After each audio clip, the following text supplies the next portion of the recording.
सासू माँ की नई सहेली। प्रिया किचन में चाय बना रही होती है और सुमन ड्राइंग रूम में बैठकर मजे से टीवी देख रही होती है। तभी दरवाजे की घंटी बजती है। प्रिया, जरा देखना तो कौन आया है। देखती हूँ मम्मी जी। प्रिया दरवाजा खोलती है तो सामने पड़ोस वाली विमला आंटी खड़ी होती है। नमस्ते आंटी जी, कैसी हैं आप? मैं तो बिल्कुल ठीक हूँ बेटा, पर तेरी सास को क्या हुआ है? आजकल कहीं दिखती ही नहीं है। जब देखो तब टीवी के आगे जमी रहती है। अंदर तो आइए आंटी। अरे ओ दीपक की अम्मा, कहाँ हो? अरे बिमला, आओ आओ, क्या बात है, बड़े दिन बाद याद आई तुम्हें मेरी। मैं तो हमेशा ही तुम्हें याद करती हूँ, पर तुम ही गायब रहती हो और आजकल तो बाहर भी नहीं आती जाती। तबीयत तो ठीक है ना तुम्हारी? अरे तबीयत को क्या होना है, इस उम्र में तो कुछ ना कुछ लगा ही रहता है। मेरी छोड़ो, तुम ये बताओ कि क्या चल रहा है गली मोहल्ले में। तुम गली मोहल्ले की छोड़ो, चल तो तुम्हारे पड़ोस में रहा है। तुम्हारी नई सहेली आई है। मेरी कौन सी नई सहेली?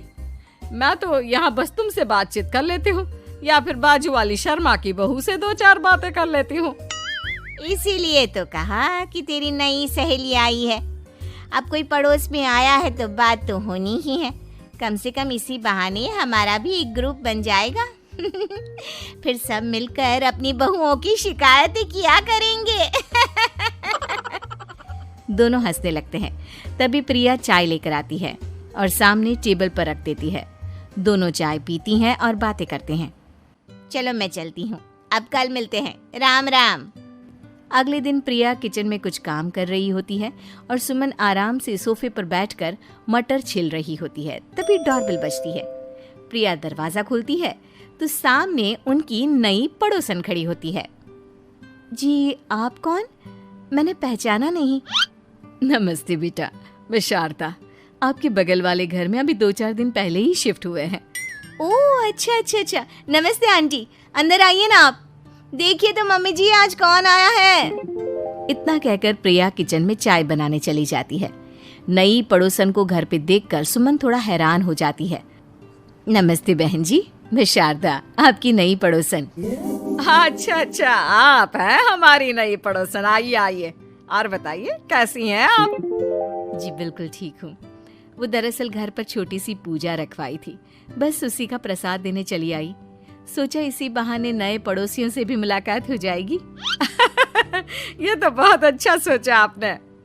सुमन प्रिया को आवाज लगाती है। अरे ओ बहू, जरा चाय पानी का तो आके पूछ लो। ये आजकल की बहुएं भी ना, जब तक बोलो नहीं तब तक कुछ नहीं करेंगी।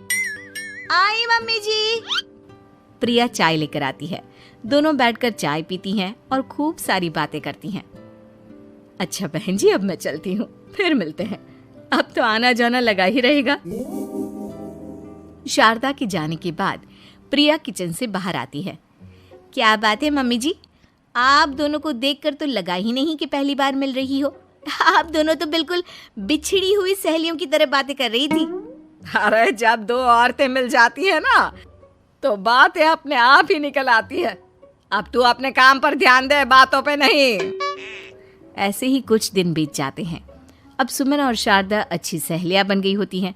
दोनों एक साथ मंदिर जाती, मार्केट जाती और कभी कभी तो विमला भी इनके साथ मिलकर खूब हंसी ठिठोली करती। एक शाम तीनों बैठकर सुमन के घर पर चाय पी रही होती हैं कि तभी बहुत तेज बारिश शुरू हो जाती है। सुमन जोर से प्रिया को आवाज लगाती है। प्रिया, ओ प्रिया, देख कितनी तेज बारिश हो रही है। जाके छत से सारे कपड़े ले आ, नहीं तो सब भीग जाएंगे। सुमन 2 बार आवाज लगाती है लेकिन प्रिया का कोई जवाब नहीं आता। शायद प्रिया कुछ काम कर रही है, इसीलिए कुछ जवाब नहीं दे रही। अरे काहे का काम, आराम फरमा रही होगी महारानी। तभी प्रिया बीमार हालत में अपने कमरे से बाहर निकलती है। हाँ मम्मी जी, क्या हुआ? मेरी तबीयत थोड़ी ठीक नहीं है ना, इसलिए आग लग गई। अरे सारे कपड़े भीग गए और तुझे सोने से फुर्सत नहीं है। सबके सामने सुमन के मुंह से ऐसी बातें सुनकर प्रिया उदास हो जाती है और छत से कपड़े उतारने चली जाती है। सुमन, ये क्या बात हुई? प्रिया ने बताया ना कि उसकी तबीयत ठीक नहीं, इसलिए उसकी आंख लग गई। तुम भी ना खामखा उसे सबके सामने सुना दिया। अरे आप नहीं जानती शारदा जी, कुछ बहुएं ना बहुत आलसी होती है, घर का एक काम नहीं करना चाहती। ऐसा नहीं है सुमन, तुम्हारी बहू तो बहुत प्यारी है, तुम्हारी सारी बात भी तो मानती है। हाँ सुमन, तुम प्रिया के बारे में ऐसा क्यों सोचती हो? मेरी भी दो दो बहुएं हैं, लेकिन मैं उन्हें अपनी बेटियों की तरह रखती हूँ। आखिर वो भी तो किसी की बेटियां ही है ना। और अगर तुम ऐसा ही व्यवहार करोगी तो एक दिन प्रिया भी तुम्हारे साथ ऐसा ही बर्ताव करेगी। शारदा और विमला की बातें सुनकर सुमन की तो बोलती बंद हो जाती है। वहीं प्रिया भी बाहर से सारी बातें सुन रही होती है। अरे मैं कोई उसकी दुश्मन थोड़ी ना हूँ, मैं भी उसकी माँ हूँ, लेकिन कभी कभी सास बनना पड़ता है, नहीं तो बहुएं हाथ से निकल जाती है। देखो सुमन, ये सब सोच का फर्क है। अगर तुम ये सोचोगी तो कभी प्रिया को अपनी बेटी नहीं बना पाओगी। इतना कहकर शारदा और विमला वहां से चली जाती हैं और सुमन अकेले बैठकर उनकी बातें सोचने लगती है। अगले दिन प्रिया और दीपक अपने कमरे में बैठकर बात कर रहे होते हैं और सुमन उनके कमरे के बाहर कुछ काम कर रही होती है और उन दोनों की बातें सुन लेती है। दीपक, तुम्हें पता है हमारे पड़ोस में जो शारदा आंटी है ना, बहुत अच्छी हैं। अच्छा, ऐसा क्या हो गया जो तुम्हें वो इतनी अच्छी लगने लग गई? कुछ खास नहीं, बस कल जब मम्मी जी मुझे सबके सामने सुना रही थी तो शारदा आंटी ने मेरा साथ दिया। मैं तो सच में हैरान ही रह गई थी जब उन्होंने मम्मी जी को मुझसे ऐसा बर्ताव करने के लिए मना किया। अच्छा, फिर क्या हुआ? होना क्या था, शारदा आंटी तो मम्मी जी को समझा ही रही थी कि बहू को भी बेटी की तरह ही रखना चाहिए, लेकिन मम्मी जी तो मम्मी जी है ना, उन्हें तो मुझ में हमेशा कमी ही दिखती है। काश मुझे भी शारदा आंटी जैसी सास मिली होती जो मुझे भी अपनी बेटी जैसी समझती। सुमन ये सब सुनकर बहुत उदास हो जाती है और वहां से चली जाती है। प्रिया की बातें सुमन के कानों में बार बार गूंज रही थी। उसे बहुत शर्मिंदगी महसूस हो रही थी कि उसने प्रिया के साथ बहुत गलत किया है। अगले दिन सुमन शारदा और विमला को बुलाती है। क्या बात है सुमन, आज तूने ऐसे अचानक क्यों बुलाया? सब ठीक तो है ना? हाँ हाँ, सब ठीक है, तुम दोनों बैठो तो सही। तब तक दीपक और उसके पापा भी आ जाते हैं। प्रिया, तुम भी आ जाओ। क्या हुआ मम्मी जी, आपने बुलाया? हाँ प्रिया बेटा, मैं आज सबके सामने तुमसे माफी मांगना चाहती हूँ। मैंने आज तक तुम्हारे साथ बहुत बुरा व्यवहार किया है, लेकिन तुमने कभी भी मेरे साथ बुरा बर्ताव नहीं किया। मुझे अपनी गलती का एहसास हो गया है, हो सके तो मुझे माफ कर देना। प्रिया अपनी सास की बातें सुनकर हैरान हो जाती है। उसकी आंखों में आंसू आ जाते हैं। प्लीज मम्मी जी, आप मुझसे माफी मत मांगिए, मैं भी आपकी बेटी ही हूँ। वैसे एक थैंक यू तो मेरी नई सहेली को भी बनता है, जिसकी वजह से मुझे मेरी गलती का एहसास हुआ। शारदा बहन, आपका बहुत बहुत शुक्रिया जो आपने मेरी आंखें खोल दी। अरे क्या सुमन, तुम भी ना। तो फिर इसी बात पर चाय और पकोड़े हो जाए? हाँ हाँ, क्यों नहीं।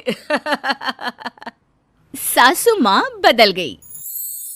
कहानी उस घर की है जहाँ बहू और बेटी को एक माना जाता था, लेकिन फिर। अरे शिखा बेटा, तू रसोई में क्यों घुसी रहती है? जा, रोटी मैं बना लूंगी। नहीं नहीं माँ जी, आप बैठिए, बस सारा खाना बन ही गया है। श्वेता को बोल देती हूँ, वो खाना लगा देगी सबका। सॉरी भाभी, मेरे पास वक्त नहीं है। माँ, मुझे पैसे देना, पार्लर जाना है। हाँ हाँ, चली जाना, भाभी को भी ले जाना। वो भी जाने को बोल रही थी पार्लर, पर पहले ना मदद कर दे उसके खाना लगाने में। देख माँ, वो बहू है, उसे बहू रहने देना, इतना सर पर मत चढ़ा भाभी को। श्वेता, ज्यादा मत बोला कर। बहू और बेटी में कोई फर्क नहीं होता है, जा जाकर काम कर। ननद को माँ का भाभी से इस तरह प्यार करना बिल्कुल अच्छा नहीं लगता। वो बार बार किसी न किसी तरह माँ को भाभी के खिलाफ भड़काती रहती, लेकिन कोई फायदा ना होता। एक रोज, अरे बेटे किशन, जा बहू को कहीं घुमा कर ला, सारा दिन घर में काम करती रहती है। हाँ हाँ माँ, हम लोग जा रहे हैं ना गोवा। अच्छा जी, भाभी ने तो हमें बताया भी नहीं। वैसे तो सारी पंचायत करती है, ये गोवा वाली बात क्यों छुपा गई हमसे? अरे क्योंकि उसे खुद नहीं पता था बहन। मुझे टिकट सस्ती मिल रही थी तो मैंने बुक कर दिया। हाँ शिखा, पैकिंग कर ले, संडे हम जा रहे हैं गोवा। दोपहर में शिखा पैकिंग कर रही थी कि सास आ जाती है। ये क्या बहू, साड़ियाँ? अरे गोवा जा रही है घूमने या फिर शादी में मायके हैं? माँ जी, ऐसा कुछ है ही नहीं, समझ में नहीं आ रहा क्या रखूं कपड़े में। अरे तेरी और श्वेता की साइज तो एक ही है, उसके कुछ मॉडर्न कपड़े ले ले, आकर लौटा देना। हाँ माँ जी, ये ठीक रहेगा। शिखा श्वेता के पास जाती है और उससे कपड़े मांगती है। ना जी ना, मैं अपने कपड़े ना दूं, वैसे भी फैल जाएंगे मेरे कपड़े, बहुत महंगे वाले हैं। शिखा मुंह लटकाकर कमरे में आ जाती है तो सास कहती है, चल तैयार हो जा, तुझे मैं शॉपिंग करा कर लाती हूँ गोवा की। बस फिर क्या था, सास बहू निकल जाते हैं मार्केट और एक से बढ़कर एक ड्रेस खरीद कर घर आते हैं। पहले बता देती कि नए कपड़े दिलाने वाली है भाभी को, तो मैं अपने ही दे देती ना भाभी को, मुझे दिला देती नए कपड़े।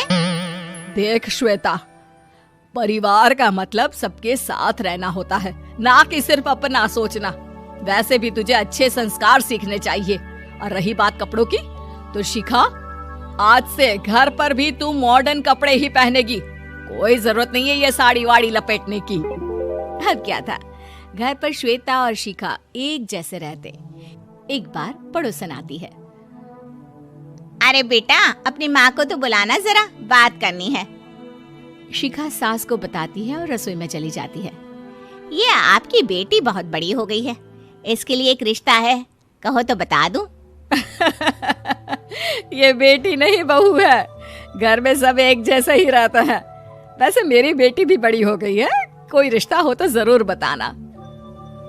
पड़ोसन रिश्ता लेकर उन लोगों के घर आती है। तब श्वेता की होने वाली सास कहती है, तो ये घर है, कितने मंजिल का है? और ये बहू ने आपकी क्या पहन रखा है, जीन्स टॉप? अरे भाई, साड़ी वाड़ी नहीं है क्या इसके पास? देखिए, सर्दी है तो साड़ी में बहू कैसे मैनेज करती, वैसे पहनती है साड़ी भी। देखिए, हम लोग ठहरे पैसे वाले लोग, कोई कमी नहीं है हम लोगों के पास पैसों की, बहुत पैसे हैं, जमीन, नौकर चाकर, कार, सब कुछ है, लेकिन घर में संस्कारी बहू चाहिए, समझ रही हैं ना आप? सास कुछ कहती कि श्वेता बोल पड़ती है, हाय रे, नौकर चाकर से लेकर जमीन, कार, पैसा, हाँ, मुझे रिश्ता मंजूर है मुझे। अरे रुक जा श्वेता, मैं बात कर रही हूँ ना। देखिए, हम लोगों के घर इतनी आजादी नहीं मिलेगी।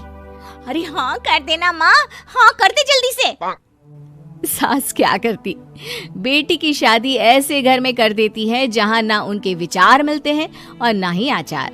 शादी की बात एक रोज फोन पर, श्वेता बेटा, एक बार घर आ जा, बहुत दिल करता है तुझे देखने का। माँ, वो घर पर बहुत काम होता है, कैसे आऊँ? बड़ा घर है, लेकिन आने जाने वालों की लाइन ही लगी रहती है। बेटा, मैं तो जानती थी उस घर का हाल, लेकिन तू ही नहीं मान रही थी। माँ देख, हर घर का यही हाल है। तेरी बेटी को यहाँ घूंघट हटाने की परमिशन नहीं है और एक तरफ भाभी स्कर्ट पहनकर घूम रही है।